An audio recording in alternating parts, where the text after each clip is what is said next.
Hello everyone, welcome to the Precious Word. Today's our topic is about how to simplify Boolean expression by De Morgan's theorem. सबसे पहले हम देखते हैं कि De Morgan's theorem क्या है। अगर हमारे पास इस तरह दो टर्म्स हों, दो इनपुट्स हों जिनके ऊपर हमारे पास बार है और ये आपको पता है a प्लस बी और का हमारे पास एक्सप्रेशन है, तो हम इसको एंड में लिख देंगे और बार जो है वो सेपरेट कर देंगे। अब यहाँ पर देखिए ये एंड में लिखा हुआ है एक्सप्रेशन, तो हमने उसको कन्वर्ट कर देना है और में और बार को सेपरेट कर देना। इसी तरह इन्हीं को यूज़ करते हुए हम इस एक्सप्रेशन को सिंप्लीफाई करने लगे। सबसे पहले ये देखें, ये लिखा हुआ है x इज इक्वल टू, ये प्लस का साइन है तो हमें पता लग गया है कि ये एक्सप्रेशन और में लिखा हुआ है। तो जब एक्सप्रेशन और में होगा तो हम इसको किस पे कन्वर्ट कर देंगे, हम इसको कन्वर्ट करेंगे एंड में। कैसे कन्वर्ट कर देंगे, ए बी डॉट ए सी, और दोनों के ऊपर क्या आ जाएगी, अलग से बार आ जाएगी, ए बार बी बार सी। अब यहाँ पर ए बार बी, ये इसके ऊपर बार, होल के ऊपर बार, इसको जब करना है तो अब ये जो है ये हमारे पास ए डॉट बी, ये हमारे पास एंड में है तो इसको और में कन्वर्ट कर दें, ए बार प्लस बी बार, ये भी हमारे पास एंड में है, इसको भी और में कन्वर्ट कर देंगे, यानी कि ए bar plus C bar plus A bar B bar सी। यहाँ तक हमारा जो फंक्शन है वो सिंप्लीफाई, कुछ हद तक हमने सिर्फ और सिर्फ डी मॉर्गन्स थ्योरम को अभी तक अप्लाई किया। अब यहाँ पर अप्लाई करने के बाद अब हमने नेक्स्ट मेथड क्या करना है,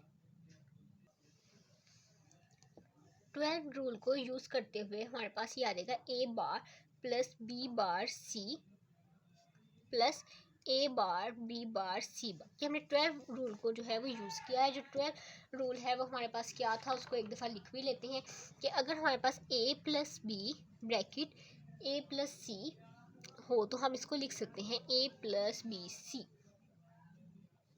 यही था हमारे पास, इनके ऊपर बार थी, जब इनके ऊपर बार थी तो आंसर पे भी हमने बार लगा ली है। ए प्लस यही आ गया। अब इसको ये मज़ीद सिंप्लीफाई हो सकता है। इसको मज़ीद सिंप्लीफाई करने के लिए हमें कोई दो टर्म्स को कॉमन लेना पड़ेगा, यानी कि हम ए बार को कॉमन लेंगे, इन दो टर्म्स को लेते हैं। इसमें से अगर मैं ए बार को कॉमन ले लूँ, यहाँ पर 1 आ जाएगा, यहाँ पर आएगा बी बार सी बार। जब हम 1 में कोई भी हम इसके अंदर ऐड करेंगे, क्योंकि ये और है, और में आपको पता है कि जब हमारे पास एक इनपुट हाई है तो आउटपुट हमेशा हाई ही आनी, यानी कि इसका आंसर आ जाएगा 1, और 1 को ए बार से मल्टीप्लाई कर देंगे तो यह आ गया ए बार प्लस बी बार और सी बार, ये वाला बी बार सी बार आ गया। इस तरह से हमने इसको जो है वो सिंप्लीफाई कर लिया। अब जो सेकंड एक्सप्रेशन है उसको देखते हैं कि इसको कैसे सिंप्लीफाई करना है। यहाँ पर ज़रा डी मॉर्गन्स लॉ को एहतियात से अप्लाई करना होगा। Let's start. देखें, सबसे पहले ये बार जो है ये इन दोनों टर्म्स पे अप्लाई हो रही। यहाँ पर प्लस है, मैंने आपको बताया था, तो ये अब हमारे पास ये और में है तो इसको हम करेंगे एंड में चेंज। तो x is equal to A plus B C, ये फर्स्ट बार थी इसके ऊपर, ये दूसरी बार आ गई। अब यहाँ पर प्लस था, इधर साइन चेंज किया, ए डॉट बी, ये सबसे पहले बी पे एक बार पहले ही ऑलरेडी थी, अब ये वाली बार ख़त्म होने की वजह से इसके ऊपर एक बार आ गई, इसके ऊपर एक बार आ गई। ये देखें, इसमें कुछ भी नहीं किया, जैसे यहाँ पर था हमारे पास प्लस में है ए प्लस बी था तो ए के ऊपर भी बार आनी है और बी के ऊपर भी। इसी तरह हमारे पास जो दो टर्म्स बन रही हैं वो एक ये थी, एक ये है। जब मैं बार को स्प्लिट करूँगी तो इसके ऊपर भी आएगी और इसके ऊपर भी आएगी।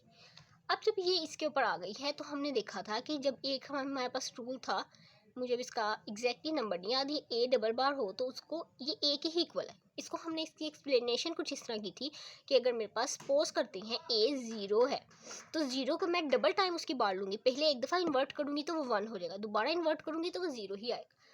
तो यानी कि अगर हम किसी को भी डबल बार करते हैं तो वो वही आ जाता है, तो इसलिए डबल बार इसकी सॉल्व हो गई, ए प्लस बी सी, और यहाँ पर आ जाएगा ए डॉट बी बार, इसमें आ जाएगी बार। अब मल्टीप्लाई कर दें, ए डॉट बी बार को इनके साथ अंदर मल्टीप्लिकेशन कर देते हैं तो ये आ जाएगी ए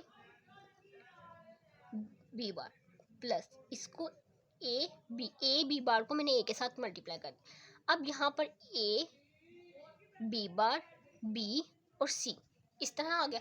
अब आपको पता है कि जब ए डॉट ए होता है, यहाँ पर फिर भी लिख लेते हैं कि जब ए डॉट ए होता है तो वो होता है ए के बराबर। तो यहाँ पर सिंपली मैं लिख दूंगी ए बी बार प्लस ये सारी टर्म को वैसे ही लिख लेते हैं। अब यहाँ पर देखें ए बी बार ऐसे ही आ गया। अब हमें ये भी पता है कि अगर एक बार कॉम्प्लीमेंट हो बी डॉट बी तो वो होता है ज़ीरो। ये हमने इस तरीके से बेसिकली पढ़ा है, लेकिन है तो वेरिएबल चेंज किया, बाकी तो सेम ही है ना।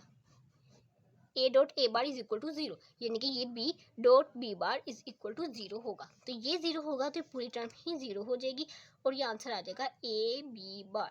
ये हमने इसको सिंप्लीफाई किया है इस एक्सप्रेशन को, जो कि बज़ाहिर हमें कॉम्प्लेक्स लग रहा था और इसमें हमें सर्किट भी ज़्यादा यूटिलाइज करने पड़ रहे थे इस एक्सप्रेशन के लिए।